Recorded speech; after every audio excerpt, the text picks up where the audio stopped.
नमस्कार। SQ के digital classes में आपका स्वागत है।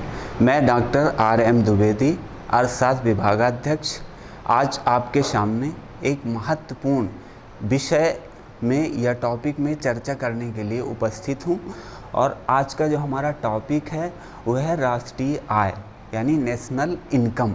जैसे व्यक्तियों की पारिवारिक आय होती है, एक व्यक्ति की आय व्यक्तिगत आय, फिर यदि व्यक्तियों के पूरी आय को जितने परिवार में लोग हैं यदि हम उसको जोड़ देते हैं तो पारिवारिक आय, और बहुत सारे परिवार जितने पूरे भारत देश में हमारे राष्ट्र में जितने पूरे परिवार हैं अगर हम उनकी आय को जोड़ देते हैं तो वो हमारी राष्ट्रीय आय बन जाती है। तो आइए आज हम इसी को विस्तार से समझते हैं। हाँ, राष्ट्रीय आय से संबंधित आंकड़े। राष्ट्रीय आय से संबंधित आंकड़े किसी भी देश की आर्थिक स्थिति के बारे में जानने के लिए महत्वपूर्ण होते हैं। यानी कहने का अभिप्राय ये है कि यदि हम किसी की आय, चाहे वो व्यक्ति की आय हो, चाहे वो परिवार की आय हो, चाहे वो राष्ट्र की आय हो, अगर हमें उस व्यक्ति के बारे में, उस परिवार के बारे में, उस राष्ट्र के बारे में अगर उसकी आर्थिक समृद्धि का पता करना है तो हमें उसकी आय जानना बहुत ही आवश्यक हो जाता है। क्योंकि आम तौर पर आप सभी लोग ये जानते होंगे कि हम उसकी आय से ही ये अनुमान लगा लेते हैं कि ये व्यक्ति धनी व्यक्ति है और इसके पास यदि आय नहीं है, कम आय है, तो यह एक निर्धन व्यक्ति है। उसी तरह हम जो इसमें जैसे लिखा हुआ है कि किसी भी देश की संबंधित, किससे संबंधित, राष्ट्रीय आय से संबंधित जो हमारे आंकड़े प्राप्त होते हैं उनसे हम ये पता लगा लेते हैं कि ये देश कितना समृद्धिशाली है और यहाँ की जो अर्थव्यवस्था है उसका आकार क्या है, वहाँ के निवासियों का जो आय है, उनकी प्रति व्यक्ति आय क्या है, उनका खर्च करने का जो दायरा है वो क्या है, और उनके रहन सहन का स्तर क्या है, और उनके उपभोग का स्तर क्या है। क्योंकि दूसरी एक और महत्वपूर्ण बात है कि अर्थशास्त्र में यदि हम आय की बात नहीं करते हैं तो अर्थशास्त्री बेकार है। क्योंकि अर्थ का मतलब धन से ही है, और धन, यदि हम धन ही नहीं होगा तो हमारा पूरा सार, अर्थशास्त्र का जो सार है वो समाप्त हो जाएगा। तो आर्थिक स्थिति के बारे में जानने के लिए महत्वपूर्ण होते हैं। राष्ट्रीय आय किसी भी अर्थव्यवस्था में, कोई भी अर्थव्यवस्था हो, आपको पता ही है अर्थव्यवस्थाएं तीन तरह की होती हैं: पूंजीवादी अर्थव्यवस्था, समाजवादी अर्थव्यवस्था और मिश्रित अर्थव्यवस्था। तो हमारे देश में इस टाइम पे आपको जैसा कि मालूम ही है कि मिश्रित अर्थव्यवस्था चल रही है। मिश्रित अर्थव्यवस्था से मतलब ये है कि जहाँ पे प्राइवेट सेक्टर यानी निजी जो लोग हैं वो और जो सरकार है दोनों मिल करके उत्पादक इकाइयों में कार्य करते हैं। उत्पादक इकाइयों से मतलब हमारा जो वस्तुओं का उत्पादन कर रहे हैं और सेवाओं का भी उत्पादन कर रहे हैं, उसको बोलते हैं मिश्रित अर्थव्यवस्था। तो दोनों सेक्टर हैं यहाँ पे। तो भारत में मिश्रित अर्थव्यवस्था के अंतर्गत वस्तुओं और सेवाओं का उत्पादन किया जाता है। अब वस्तुएं क्या है? वस्तुएं बहुत सारी वस्तुएं हैं। हम रोज़मर्रा के जीवन में तमाम तरह की वस्तुएं प्रयोग करते हैं। जैसे कुछ वस्तुएं ऐसी होती हैं कि जो हम तुरंत ले करके और उनका उपभोग कर लेते हैं, वो समाप्त हो जाती हैं। लेकिन कुछ वस्तुएं ऐसी होती हैं जो टिकाऊ होती हैं और उनको हम एक बार खरीदते हैं और वो फिर हमारे धीरे धीरे मतलब कई वर्षों तक वो हमारे पास रहती हैं। फिर दूसरा है सेवाएं। सेवाएं उनको बोलते हैं कि जहाँ पर आप मूल्य तो अदा कर रहे हो, उसके लिए भुगतान कर रहे हो, लेकिन आपको हाथ में कोई ऐसी वस्तुएं प्राप्त नहीं होती हैं। जब वहाँ पे वस्तुएं आपको प्राप्त नहीं हो रही, आप भुगतान भी कर रहे हो और आपको उससे लाभ भी हो रहा है, सेवाएं मिल रही हैं, यानी डायरेक्ट आप उसकी सर्विसेज ले रहे हो। जैसे फॉर एग्जाम्पल जैसे लेते हैं, जैसे डॉक्टर की सेवाएं। डॉक्टर के पास आप जाओगे, उसको आप भुगतान करोगे, जो उसकी फ़ीस होगी आप उसको दोगे और वह कुछ दवाएं आपको पर्चे में लिख देगा और आपकी बीमारी का पता लगा करके आपको बता देगा। आपको उसने सीधे तौर पे तो कुछ नहीं दिया, लेकिन उसने आपके लिए अपनी सेवाएं दे दी। जैसे टीचर की सेवाएं, टीचर ने आपको पढ़ाया और पढ़ाने के बाद सीधे आपके दिमाग में चला गया। टीचर ने आपको कोई चीज़ उठा करके नहीं दिया, आपके दिमाग में चला गया और आप फिर उसका अपने तरीके से यूज करेंगे। जो ज्ञान आपने अर्जन कर लिया तो वो ज्ञान आपके सीधे दिमाग में चला गया, फिर आप उसको अपने तरीके से अपना प्रयोग करेंगे, तो वो हो गई सेवाएं। अब एक शब्द आता है प्रवाह की माप है। तो प्रवाह का मतलब होता है जो चलता रहता है, यानी एक निश्चित समय। तो क्या निश्चित समय लेते हैं राष्ट्रीय आय निकालने के लिए? हमारा 1 अप्रैल से और 31 मार्च के बीच, इसको वित्तीय वर्ष बोलते हैं। तो जब एक वित्तीय वर्ष के बीच में हम वस्तुओं सेवाओं का जब उनके मूल्य का, बाजार मूल्य का कैलकुलेट करते हैं और जो अमाउंट हमें प्राप्त होता है, बहुत बड़ा अमाउंट प्राप्त होता है, तो उसे ही हम राष्ट्रीय आय बोलते हैं। राष्ट्रीय आय के बारे में जानकारी से देश की अर्थव्यवस्था, अब यहाँ पे जब हमें ये पता चल जाता है कि फला देश की राष्ट्रीय आय इतनी है, वहाँ की जीडीपी इतनी है, हमारे देश की जीडीपी इतनी है, तो हमें अब यहाँ पे एक कंपैरिजन, एक तुलनात्मक अध्ययन करने का भी डेटा हमारे पास उपलब्ध हो जाता है। हम देखते हैं कि जैसे जो विकासशील देश हैं उनकी जीडीपी बहुत कम होती है, लेकिन जो विकसित देश हैं उनकी जो अर्थव्यवस्था इतनी मजबूत है, उनकी राष्ट्रीय आय बहुत ज़्यादा है। तो हम उससे देखते हैं कि हमारे यहाँ की कम है और जो विकसित देश हैं वहाँ की ज़्यादा है। तो निश्चित रूप से हम ये कह सकते हैं कि जो हमारी अर्थव्यवस्था का आकार है वो कम है, यानी छोटा है। उनकी अर्थव्यवस्था है वो ज़्यादा आकार की है। अगर उनकी अर्थव्यवस्था ज़्यादा आकार की है तो यानी वहाँ पे उत्पादन ज़्यादा हो रहा है, वहाँ पे रोज़गार के अवसर ज़्यादा बढ़ रहे हैं, वहाँ पे लोगों को काम काज ज़्यादा मिल रहा है, लोग अपनी सेवाएं ज़्यादा दे रहे हैं और जो उपभोग व्यय है लोग वो भी ज़्यादा कर पा रहे हैं। और जिस देश की अर्थव्यवस्था कम है, यानी राष्ट्रीय आय कम है, तो निश्चित तौर से वहाँ के लोग गरीबी में जी रहे होंगे और जो उनका उपभोग व्यय होगा वो बहुत कम होगा, पर कैपिटा इनकम भी उनकी बहुत कम होगी। तो इससे हमें उसके स्वरूप के बारे में पूरी जानकारी मिलती है। अब यहाँ पे हम देखते हैं कि राष्ट्रीय आय से जो संबंधित विभिन्न अवधारणाएं हैं तो वो क्या कहती हैं, उनके बारे में यहाँ पे अध्ययन करेंगे। जैसा कि आप लोग पढ़ते हैं, बार बार पढ़ते हैं, तो आपको ये लगता होगा कि ये जीएनपी, जीडीपी, एनएनपी, ये सब पूरा कंफ्यूज हो जा रहा है। लेकिन यहाँ पे आज आप इसको ध्यानपूर्वक आपको सुनना है तो आपको ये पूरा जो कन्फ्यूजन है वो एकदम दूर हो जाएगा, क्योंकि ये एक एक करके एक एक टॉपिक का हम यहाँ पे बड़े सहज और सरल तरीके से विश्लेषण करने वाले हैं। जैसा कि ये है घरेलू उत्पाद। तो घरेलू उत्पाद से हमारा अभिप्राय, जैसा कि ये अब नाम से ही आपको पता चल रहा है, घरेलू, सब लोग घर में रहते हैं अपने, तो घरेलू का मतलब घर से संबंधित। तो हमारा घर कौन सा? तो यानी ये आपका घर नहीं है जिस घर में आप रहते हैं, ये वह घर जो पूरे देश की बाउंड्री, यानी एक जो भौगोलिक सीमा है और एक जो राजनैतिक सीमा है, उस सीमा की हम यहाँ पे बात कर रहे हैं, उसको पूरा घरेलू क्षेत्र कह रहे हैं। ये एक घर की बात नहीं कर रहे कि आपका एक घर हो गया फिर दूसरे घर हो गया, अलग अलग घरों की बात नहीं कर रहे। आपका भी घर उस बाउंड्री सीमा के अंदर है, दूसरे लोगों का घर भी उस बाउंड्री सीमा के अंदर है। तो जब उस बाउंड्री सीमा के अंदर है, हमारी भौगोलिक सीमा के अंदर है, हमारी राजनीतिक सीमा के अंदर है, तो वो हमारी घरेलू क्षेत्र हो गया। पूरे देश की सीमा जो हो गई वो हमारा घरेलू हो गया। तो घरेलू का मतलब हमारे घर में, तो हमारे घर में हमारे देश की कंपनियां भी काम कर रही हैं, आप सब लोग उत्पादन कार्य में लगे हुए हैं, और कुछ ऐसी कंपनियां हैं जो इतने सारे प्रोडक्ट आप लोग पर डे यूज करते हैं, तो वो पूरा देसी तो नहीं है, पूरा हमारे देश की कंपनियां तो नहीं यूज कर रही हैं। बाहर की जो विदेशी कंपनियां आकर के हमारे देश में अपनी उत्पादन इकाइयां लगाती हैं, यहाँ पे निवेश करती हैं, तो वो भी हमारे घरेलू सीमा में आएंगे। अब आप बोलोगे तो वो तो साहब बाहरी कंपनी है, तो ऐसा कुछ नहीं है। इसीलिए हम बोल रहे हैं कि जो घरेलू सीमा है, एक राजनैतिक सीमा और एक भौगोलिक सीमा, हम दोनों की बात यहाँ पे कर रहे हैं।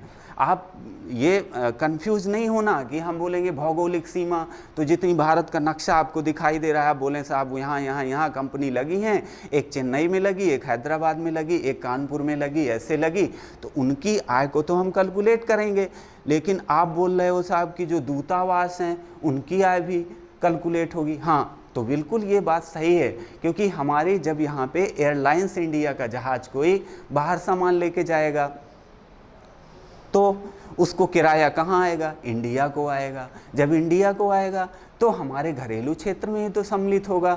जो हमारे दूतावास हैं वहाँ यदि वो किसी का पासपोर्ट या कोई वहाँ पे उनका काम कर देते हैं, उनको सेवाएं देते हैं, तो वो जो पैसा उनको प्राप्त होगा वो कहाँ लेके जाएंगे? वो भारत में लेके आएंगे। तो वो हमारे घरेलू क्षेत्र में आता है।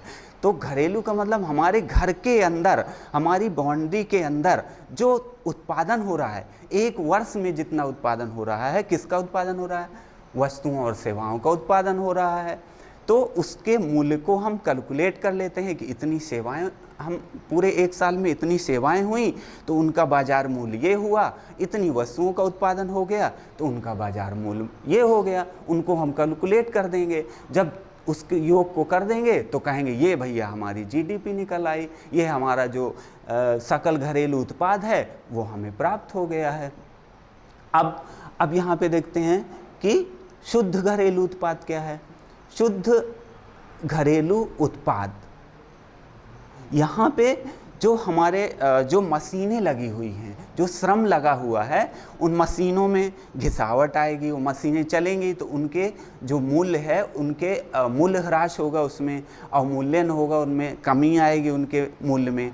तो जो उनकी कमी आ रही है उसको अगर हम किस में घटाएंगे? सकल घरेलू उत्पाद में घटा देंगे तो हमारा शुद्ध घरेलू उत्पाद प्राप्त हो जाएगा। अब हम सकल राष्ट्रीय उत्पाद की बात करते हैं, क्योंकि जीडीपी तो हमने देख लिया कि ये हमारी घरेलू सीमा के अंदर है, लेकिन इसमें विदेशी कंपनियों को भी हमने सम्मिलित कर रखा है। तो वो यहाँ पे उत्पादन तो करेंगी, हमें जो उत्पादन करेंगे वो बहुत सारा अमाउंट तो दिखाई देगा, लेकिन अपने काम का उसमें पूरा नहीं होगा। तो ज़्यादा जो दिख रहा है तो वो हमारे पूरा काम आने वाला नहीं है। काम हमें वही आएगा जो हमारा यहाँ पे ग्रॉस नेशनल प्रोडक्ट होगा, यानी सकल राष्ट्रीय उत्पाद इसको बोलते हैं। तो जो हमारा सकल राष्ट्रीय उत्पाद होगा, यानी हम राष्ट्र में, अपने राष्ट्र में रहते हैं, तो जो हमारे देश की आय है हमारे वही ना काम आएगी। हमें कोई जो विदेशी कंपनियां यहाँ आ करके काम कर रही हैं तो वो तो पैसा विदेश को ले जाएंगी। हाँ, उससे क्या होगा कि उससे हमारी अर्थव्यवस्था का जो आकार है, जो जीडीपी का आकार है, वो बढ़ेगा। वो कैसे? वो आप इस तरह समझ सकते हैं। वो इस तरह से कि हमें टैक्सेज मिलेगा, गवर्नमेंट को भारी भरकम टैक्सेज मिलेगा। कोई कंपनियां आएंगी यहाँ पे निवेश करेंगी तो हमारे गवर्नमेंट को भी टैक्स मिल जाएगा। और टैक्स के साथ साथ यहाँ पे जो हमारा श्रम बल है, जो श्रमिक हैं भारत देश के, उनको रोजगार मिल जाएगा। तो उससे क्या हो जाएगा? जब रोजगार मिलेगा तो उनकी आय में एक तरफ इजाफा हो जाएगा और गवर्नमेंट को टैक्स भी हो जाएगा। ठीक है। इसके बाद जो पैसा उनका बचेगा वो विदेशी कंपनी अपना विदेश को लेके जाएंगी, वो उनकी जीडीपी में सम्मिलित हो जाएगा। लेकिन जो सकल राष्ट्रीय उत्पाद है, ग्रॉस नेशनल, ग्रास का मतलब इकोनॉमिक्स की भाषा में ग्रास का मतलब कुल से होता है। मैथ में आप जैसे टोटल बोलते हो ना कि टोटल कर दिया, तो टोटल का मतलब कुल। तो यहाँ ग्रास का मतलब हमारा है सकल से, यानी कुल से। तो अब हम देखेंगे कि हमें जीडीपी तो मिल गई, लेकिन हमारे काम का कितना है। तो अब हम निकालते हैं सकल राष्ट्रीय उत्पाद। तो जीडीपी में जब हम माइनस कर देते हैं, क्या माइनस कर देते हैं? इसके सूत्र के रूप में यदि आप देखेंगे तो जीडीपी यानी जीएनपी बराबर GDP plus X minus Y. तो जब हम यहाँ पे x माइनस वाई की बात करते हैं तो वही बात जो हमने बताया था कि जो बाहर की कंपनियां हमारे घरेलू क्षेत्र में आकर के काम कर रही थी, तो वो कंपनियां भैया लेके जाएंगी, बाहर जाएंगी, क्योंकि वो विदेशी हैं, हमारे यहाँ की तो है नहीं। वो यहाँ पे कमाएंगी और जो उनको लाभ होगा, जो मुनाफा होगा, वो बाहर लेके चली जाएंगी। तो जब चली जाएंगी, हाँ, तो यहीं पे मैंने कहा कि x माइनस वाई करते हैं। अब x मान लीजिए हमारा कोई व्यक्ति कनाडा में गया हुआ है, जो रमेश नाम का व्यक्ति है वो कनाडा में गया हुआ है, वो 100 रुपये मान लीजिए प्रति वर्ष में 100 रुपये की आमदनी उसको प्राप्त हो रही है। तो वहाँ से वो वहाँ पे तो नहीं देने वाला, क्योंकि उसका परिवार तो इंडिया में रह रहा है, वो तो कमाने गया है। तो जब कमाने गया है तो उस पैसे को वो पूरा का पूरा कहाँ भेजने वाला है? भारत में भेजने वाला है। तो जब भारत में भेजने वाला है तो वो पैसा किसका हुआ? हमारा हुआ ना। भले वो हमारी घरेलू सीमा के बाहर उत्पादन कर रहा है, हमारी घरेलू सीमा के बाहर जा कर के उत्पादन कर रहा है, लेकिन वो है तो आखिरकार हमारा ही ना। तो जब वो हमारा है और बाहर चला गया है तो वो कहीं ना कहीं आएगा, और आएगा या तो पैसा भेजेगा। तो जब पैसा भेजेगा तो उसको हम अपनी जो GNP है उसमें सम्मिलित कर लेंगे। तो यहाँ पे हम x, जो हमारा बाहर गया हुआ रमेश है, तो उसके 100 रुपये को यहाँ पे हम जोड़ देंगे, और जो बाहर वाली कंपनियाँ हमारे देश में आकर के उत्पादन कर रही थी, उनके उत्पादन जितना हो रहा था उस मूल्य को उसमें से घटा देंगे। सिंपल सी है। जब आप घटा देंगे तो आपको राष्ट्रीय उत्पाद प्राप्त हो जाएगा, जो हमारे काम में आने वाला है, और उसी से हम लोगों की देश की अर्थव्यवस्था का आकार भी बढ़ेगा, और लोगों को रोजगार भी प्राप्त होगा। ठीक है। अब देखते हैं शुद्ध राष्ट्रीय उत्पाद। अब शुद्ध राष्ट्रीय उत्पाद क्या है? राष्ट्रीय उत्पाद भी प्राप्त हो गया, और ग्रास डोमेस्टिक प्रोडक्ट भी हो गया, नेट डोमेस्टिक प्रोडक्ट भी हो गया। अब देख लेते हैं कि शुद्ध राष्ट्रीय उत्पाद क्या है। अब शुद्ध राष्ट्रीय उत्पाद में से वही प्रक्रिया करते हैं जो पहले हमने बताया है, जो आप करते हैं NDP को निकालने में करते हैं, वही हम NNP को निकालने में करेंगे। NNP से अभिप्राय है हमारा नेट नेशनल प्रोडक्ट, शुद्ध राष्ट्रीय उत्पाद।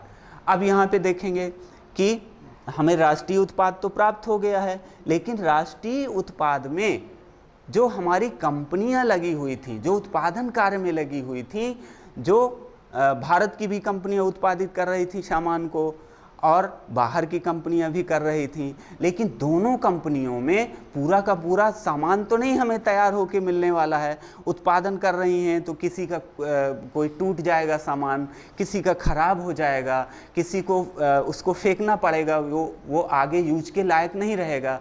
तो जब इसमें से टूट फूट और ये मूल्य ह्रास को जब हम घटा देते हैं तो हमें यहाँ पे नेट नेशनल प्रोडक्ट प्राप्त हो जाता है।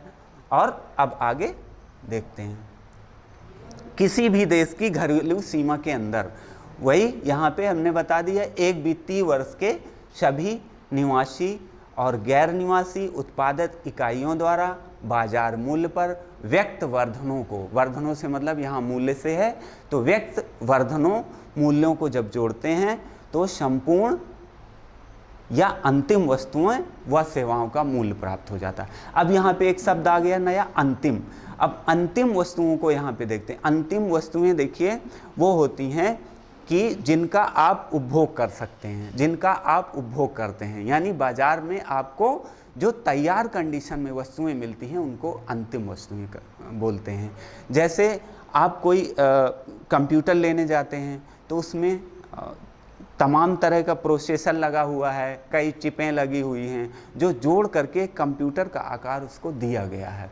लेकिन आप ये थोड़ी बोलते हो कि हमें आप एक चिप दे दो, एक प्रोसेसर दे दो, एक ये दे दो। आप जाते हो उस कंप्यूटर का मूल्य पूरा अदा करते हो, और उसमें मान लीजिए 10,000 का प्रोसेसर लगा हुआ है, 20,000 का चिप लगा हुआ है, इससे अलग अलग, लेकिन आपको जो टोटल मूल्य बताया जाएगा कि इतना आपको भुगतान करना है, तो उतना आप भुगतान कर देते हो, वही अंतिम वस्तु है।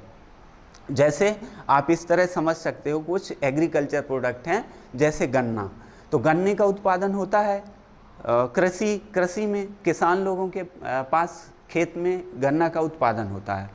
अब वो गन्ना बाज़ार में बिकने के लिए आ गया, तो वहाँ पे आपको जब बिकने आ गया तो वहाँ पे आप कैलकुलेट नहीं करेंगे। जब उसकी चीनी बन गई तो चीनी अंतिम वस्तु है, क्योंकि चीनी का आप उपभोग करने वाले हो, तो उस चीनी का आप वहाँ पे अंतिम वस्तु हो जाएगी और उस जो राष्ट्रीय आय है तो उसमें आप उसको सम्मिलित करते हो। अब दूसरी बात आती है, यहाँ पे देखते हैं शुद्ध घरेलू उत्पाद। जब किसी वस्तु एवं सेवा का उत्पादन किया जाता है तो उत्पादन प्रक्रिया में उत्पादनों के साधनों के मूल्य में घिसावट, टूट फूट के कारण जो कमी होती है जिसे हम मूल्यह्रास कहते हैं। और जब जो मूल्यह्रास होता है उसे बाजार कीमत पर हम उसको घटा देंगे। जब घटा देंगे तो हमें शुद्ध घरेलू उत्पाद प्राप्त हो जाएगा। सकल राष्ट्रीय उत्पाद, बाजार मूल्य पर सकल राष्ट्रीय उत्पाद किसी एक वर्ष के दौरान केवल निवासी उत्पादक इकाइयों के द्वारा देश के घरेलू सीमा के अंदर या बाजार कीमत पर मूल्य वर्धनों का योग होता है। अब यहाँ पे जैसे हम पहले ही बता चुके हैं कि जो हमारे काम आने वाला है, क्योंकि ये हमारा